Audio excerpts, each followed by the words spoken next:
Muslim ಸಮುದಾಯದ ಸ್ಮಶಾನಕ್ಕೆಂದು ಕಾನೂನು ರೀತ್ಯ ಸರ್ಕಾರಿ ಅಧಿಸೂಚನೆಯಂತೆ ಮಂಜೂರಾಗಿರುವ ಸುಮಾರು 10 ಕೋಟಿ ರೂಪಾಯಿಗಳಿಗೂ ಹೆಚ್ಚು ಮೌಲ್ಯದ ಸ್ವತ್ತನ್ನು ಅತ್ಯಂತ ಜವಾಬ್ದಾರಿಯುತ ಸ್ಥಾನದಲ್ಲಿರುವ ವಕ್ಫ್ ಮಂಡಳಿಯ ಅಧ್ಯಕ್ಷರಿಗೆ ಕಬಳಿಸಿದ್ದಾರೆ ಅಂತ ಬಿಜೆಪಿ ಮುಖಂಡ ಎನ್ಆರ್ ರಮೇಶ್ ಆರೋಪಿಸಿದ್ದಾರೆ.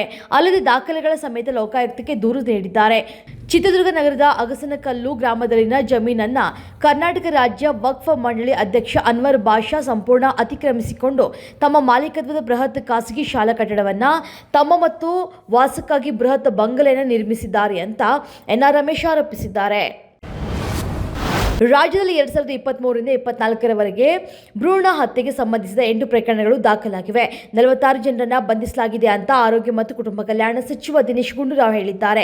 ವಿಧಾನ ಪರಿಷತ್ನಲ್ಲಿ ಸದಸ್ಯ ಜಗದೇವ್ ಗುತ್ತೇದಾರ್ ಅವರ ಚುಕ್ಕೆ ಗುರುತಿನ ಪ್ರಶ್ನೆಗೆ ಉತ್ತರಿಸಿ, ರಾಜ್ಯದಲ್ಲಿ ಸ್ಕ್ಯಾನಿಂಗ್ ಸೆಂಟರ್ ಮತ್ತು ಆಸ್ಪತ್ರೆಗಳ ಮೇಲೆ ತಪಾಸಣೆಗಳನ್ನು ಜಾಸ್ತಿ ಮಾಡಿರುವುದರಿಂದ ಹೆಚ್ಚಿನ ಸಂಖ್ಯೆಯ ಭ್ರೂಣ ಹತ್ಯೆ ಪ್ರಕರಣಗಳು ಕಂಡುಹಿಡಿಯಲಾಗಿದೆ.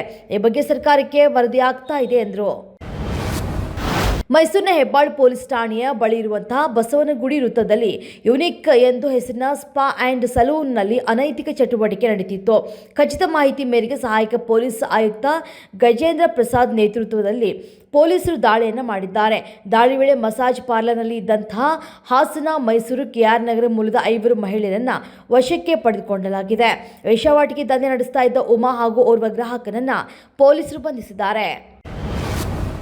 ವಿಶ್ವವಿಖ್ಯಾತ ಜೋಗ ಜಲಪಾತದಲ್ಲಿ ವಿವಿಧ ಕಾಮಗಾರಿ ನಡೀತಾ ಇರುವಂತಹ ಹಿನ್ನೆಲೆಯಲ್ಲಿ 3 ತಿಂಗಳು ಜಲಪಾತಕ್ಕೆ ಪ್ರವಾಸಿಗರ ಭೇಟಿ ನಿರ್ಬಂಧಿಸಿ ಜಿಲ್ಲಾಧಿಕಾರಿ ಮತ್ತು ಜೋಗ ಅಭಿವೃದ್ಧಿ ಪ್ರಾಧಿಕಾರದ ಅಧ್ಯಕ್ಷರು ಆದೇಶವನ್ನು ಹೊರಡಿಸಿದ್ದಾರೆ. ಶಿವಮೊಗ್ಗ ಜಿಲ್ಲೆ ಸಾಗರ ತಾಲೂಕಿನ ಜೋಗ ಜಲಪಾತದ ಮುಖ್ಯದ್ವಾರ ಮತ್ತು ಪ್ರವಾಸಿಗರಿಗೆ ಮೂಲ ಸೌಲಭ್ಯ ಒದಗಿಸುವುದಕ್ಕೆ ಸಮಗ್ರ ಅಭಿವೃದ್ಧಿ ಕಾಮಗಾರಿಗಳು ನಡೀತಾ ಇದ್ದಾವೆ. ಹೀಗಾಗಿ ಜನವರಿ 1ರಿಂದ ಮಾರ್ಚ್ 15ರವರೆಗೆ ಸಾರ್ವಜನಿಕರು ಮತ್ತು ಪ್ರವಾಸಿಗರ ಪ್ರವೇಶ ನಿರ್ಬಂಧಿಸಲಾಗಿದೆ.